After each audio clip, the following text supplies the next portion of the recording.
वंदे मातरम पर बेवजह खड़े किए गए इस विवाद के बाद अब हम आपके सामने मुस्लिम देशों के बीच लगी उस होड़ का विश्लेषण करने जा रहे हैं जिसका मकसद है इजराइल से दोस्ती करना। मध्य एशियाई देश कजाकिस्तान भी अब्राहम समझौते का हिस्सा बन गया, यानी अब मुस्लिम बहुल कजाकिस्तान भी इजराइल को मान्यता देगा और इजराइल के साथ रिश्तों को आगे बढ़ाएगा।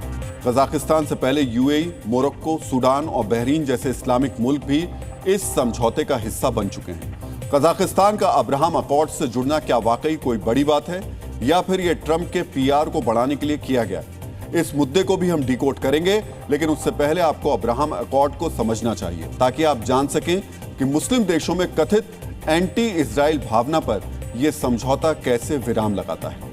इस समझौते पर दस्तखत करने वाले मुस्लिम देश और इजराइल एक दूसरे के साथ कूटनीतिक संबंध स्थापित करते हैं।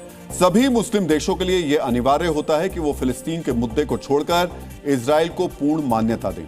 दस्तखत करने वाले मुस्लिम देशों को इजराइल से सामरिक क्षेत्र में सहयोग भी मिलता है, यानी उन्हें इजराइल से हथियार और हथियारों की तकनीक मिलती है। इस समझौते का एक महत्वपूर्ण बिंदु यह भी है कि इजराइल को मान्यता देने वाले मुस्लिम देशों को अमेरिकी निवेश भी मिलता है, यानी इस समझौते के जरिए इजराइल और मुस्लिम देशों को परस्पर फायदा मिलता है।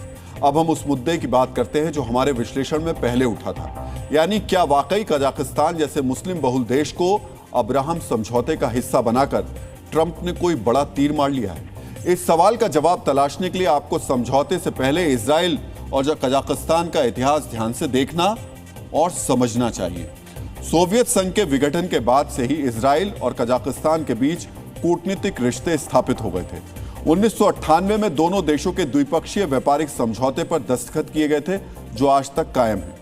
2010 में कजाकिस्तान ने इजरायली नागरिकों के लिए वीजा नियमों में छूट दी थी। 2014 में इजराइल और कजाकिस्तान के बीच सामरिक सुरक्षा पर समझौता हुआ था और 2016 में इजरायली पीएम नेतन्याहू ने कजाकिस्तान की यात्रा भी की थी। ट्रंप की ही मौजूदगी में यूएई और बहरीन वो दो पहले मुस्लिम मुल्क बने थे जिन्होंने इस समझौते को स्वीकार किया था, लेकिन कजाकिस्तान के इजराइल के साथ पहले से संबंध थे। इसी वजह से कहा जा रहा है कि ट्रंप को अब जनता के सामने हीरो बनने के लिए कुछ नहीं मिला तो इजराइल कजाकिस्तान के संबंधों को कागज पर उतारकर खाना पूर्ति कर दी। लेकिन अमेरिकी मीडिया ने सवाल उठाकर ट्रंप के इस प्लान पर मानो पानी फेर दिया है। एक तरफ इजराइल के दोस्तों की संख्या बढ़ रही है तो दूसरी तरफ इजराइल के दुश्मनों की ताकत भी बढ़ रही है।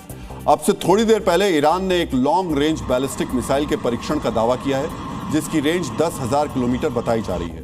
ईरान का यह मिसाइल परीक्षण उसके दुश्मनों खासकर अमेरिका और इजराइल के लिए बहुत बड़ा झटका है, क्योंकि अब ईरान के पास पूरे इजराइल के अलावा अमेरिका और यूरोप तक हमला करने की क्षमता आ गई है। इससे पहले ईरान के पास 2000 किलोमीटर तक हमला करने में सक्षम मिसाइलें थीं।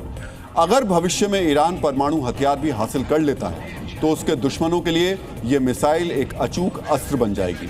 अगर ईरान के दावों की पुष्टि हो जाती है तो अमेरिका की मुख्य भूमि तक उसके एक और दुश्मन ईरान की मिसाइल पहुंचने का दायरा भी खुल जाएगा। ईरान का यह मिसाइल परीक्षण इस पूरे इलाके में तनाव को और बढ़ा सकता है।